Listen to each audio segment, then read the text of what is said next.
All right, G, stand by because we have the mayor joining us on the phone to give us the very latest from City Hall on this situation. Mr. Mayor, can you hear us? Yes, I can. I heard you having me on. And as you know, the area is being impacted by a severe thunderstorm watch until 8 p.m. and a flood watch until tomorrow morning. And the high winds up to 65 miles per hour, and including the potential of hail up to 1 inch in diameter. And Mayor Adams, we know that we've already seen some hard-hit areas. We're looking at video right now of Bayside, Queens, where some cars are submerged. Can you give us some insight into some of the areas that are hard-hit right now, especially as people are maybe traveling home? Mm-hmm. So true. We're asking our commuters to be extremely careful while they're traveling, as you stated, Bayside and other low-lying areas. If you look at places like the Clearview Expressway and other locations, we are seeing the potentials, and we're seeing flooding in those areas.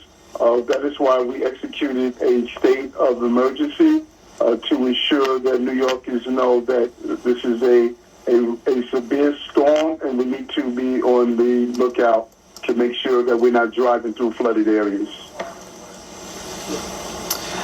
Mr. Mayor, dig into that a little bit more. What's the difference between your state of emergency and the governor's? Similar in nature. The governor, of course, represents the entire state, and it allows her to put, including New York, into the area.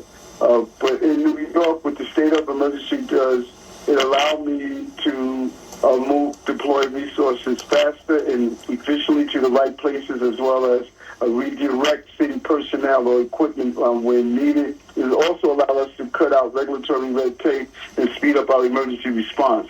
Many of our emergency agencies, such as FDNY, NYPD, DEP, they have a pre-laid out plan to deal with extreme weather, and the state of emergency allows them to execute it at a faster rate. Mayor, we know when we deal with extreme weather situations like this, it hits our subway system hard. What impact is it having right now as many people will begin trying to jump on those subways to head home?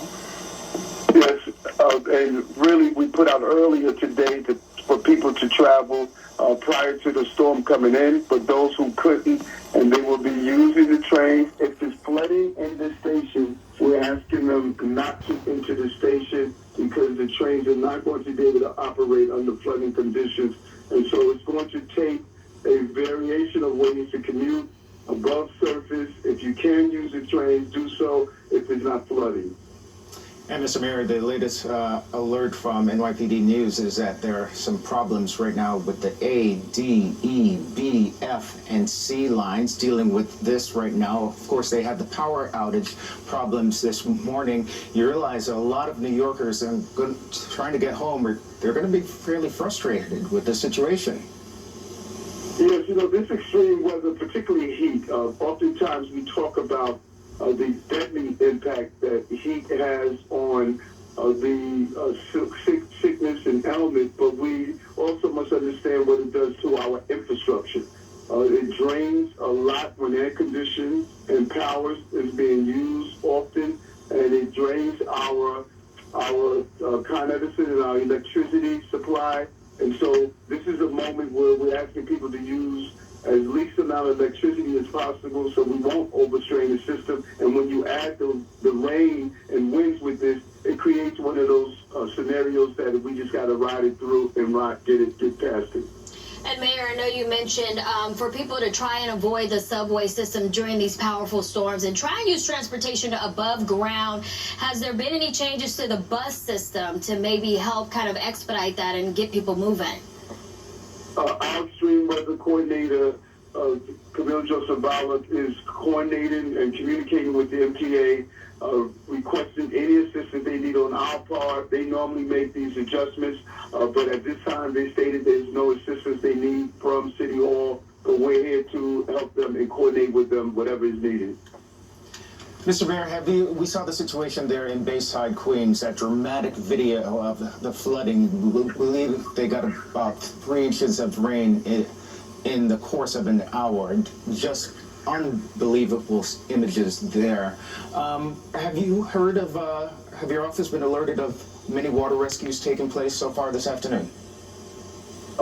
No, not as of yet, but we are seeing roads flood and some vehicles are stuck, and high water units of the FDNY, they have been deployed, and we have sent them to Queens. So right now, we have the FDNY high water units, they're out there.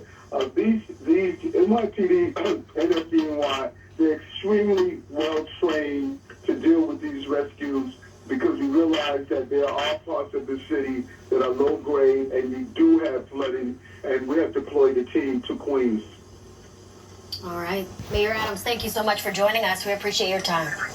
Okay, take care.